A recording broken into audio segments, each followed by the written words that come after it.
Assalamualaikum warahmatullahi wabarakatuh. Salam guru penggerak. Baiklah, pada pembelajaran hari ini saya akan menjelaskan koneksi antar materi, kesimpulan dan refleksi modul 1.1.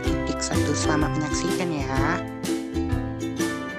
Salam guru penggerak. Perkenalkan, nama saya Nur Hasmi SSI CGP Angkatan 9 Kabupaten Rokan Hilir dan difasilitatori oleh Ibu Marlia SS MPD dan pengajar praktik saya adalah Ibu Rasma SPD MPD.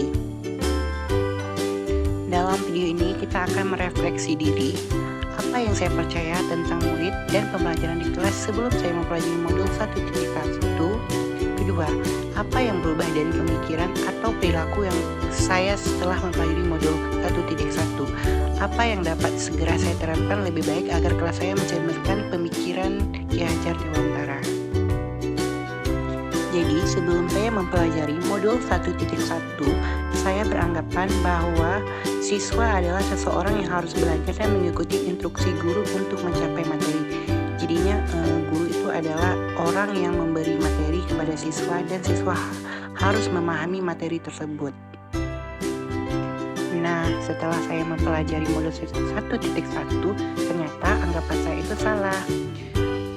Adapun yang berubah dari pemikiran saya setelah mempelajari modul 1.1 adalah saya baru menyadari bahwa anak memiliki kodrat alam, sehingga setiap anak itu memiliki karakteristik dan keunikannya masing-masing. Anak juga memiliki bakatnya masing-masing sebagai objek pembelajaran di kelas. Tugas seorang pendidik adalah menuntun anak tersebut agar dapat mengembangkan kodrat alam anak tersebut sesuai dengan kodrat zaman yang berlaku atau yang berkembang sekarang. Apa yang berubah dari pemikiran atau perilaku saya setelah mempelajari modul 1.1?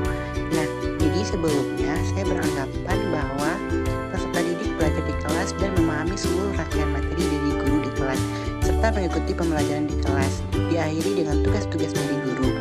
Namun, setelah saya mempelajari modul 1.1, anggapan saya itu salah. Saya sadar bahwa guru hanya sebagai fasilitator di kelas dan peserta didiklah sebagai subjek pembelajaran mereka yang memegang kendali.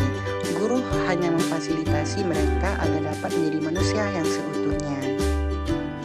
Selain itu, dulu saya juga beranggapan bahwa dalam proses pembelajaran itu guru adalah pusat perhatiannya atau teacher center sebagai sumber ilmu yang akan di-sharing atau diberikan kepada siswa. Namun setelah saya mempelajari modul 1.1, anggapan itu juga ternyata salah. Ternyata pembelajaran itu seharusnya berpusat pada murid. Sebagai subjek pembelajaran, peserta didiklah yang aktif membangun pengetahuan mereka, sehingga mereka bisa mengembangkan bakat dan kodrat mereka di dalam kelas. Nah, selain itu, sebelumnya saya juga beranggapan bahwa guru bertugas memberikan ilmu yang dimilikinya kepada siswa atau peserta didik. Namun, setelah saya mempelajari modul 1.1, anggapan saya itu salah.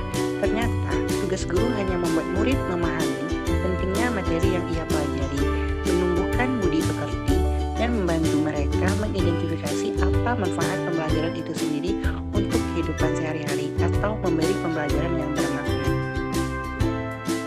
Yang terakhir, sebelumnya saya beranggapan bahwa nilai peserta didik hanya diukur pada penilaian pengetahuannya saja. Nah, setelah saya mempelajari modul 1.1, ternyata saya sadar kita tidak boleh melihat penilaian dari pengetahuannya saja, tapi juga menilai sikap dan keterampilan siswa tersebut. Karena ketiga unsur ini tidak dapat dipisahkan untuk menentukan keberhasilan peserta didik. Dalam arti kata, kemampuan anak itu berbeda-beda. Jadi, pada slide ini adalah foto kegiatan pembelajaran saya sebelum mempelajari modul 1.1. Nah, dalam foto ini dapat kita lihat bahwa saya mengadakan pembelajaran model ceramah, di mana dalam pembelajaran ini peserta didik hanya duduk diam dan mendengarkan penjelasan materi dari saya, sehingga pembelajaran di dalam kelas itu terdapat bersifat monoton. Agar kelas saya mencerminkan pemikiran Ki Hajar Dewantara, penerapan yang segera akan saya lakukan di kelas berdasarkan modul 1.1 diantaranya adalah yang pertama, membuat game sebagai media pembelajaran. Yang kedua, membuat kesepakatan belajar antara peserta didik. Yang ketiga, menjadikan peserta didik sebagai objek pembelajaran. Yang keempat, menerapkan pembelajaran berbasis TIK. Dan yang terakhir, saya akan merancang pembelajaran yang interaktif dan menyenangkan, memerdekakan siswa dan menerapkan profil pelajar Pancasila. Selain itu, saya juga akan menerapkan 3 trilogi Ki Hajar Dewantara, yaitu Ingarso Sung Tulodo yang berarti menjadi seorang pemimpin harus memberikan suri teladan. Ing Madiom Bangun Karso yang berarti seseorang di tengah kesibukannya harus juga mampu membangkit atau menggugah semangat. Dan yang terakhir yaitu Tut Wuri Handayani, seseorang harus memberi dorongan moral dan semangat kerja dari belakang untuk peserta didik.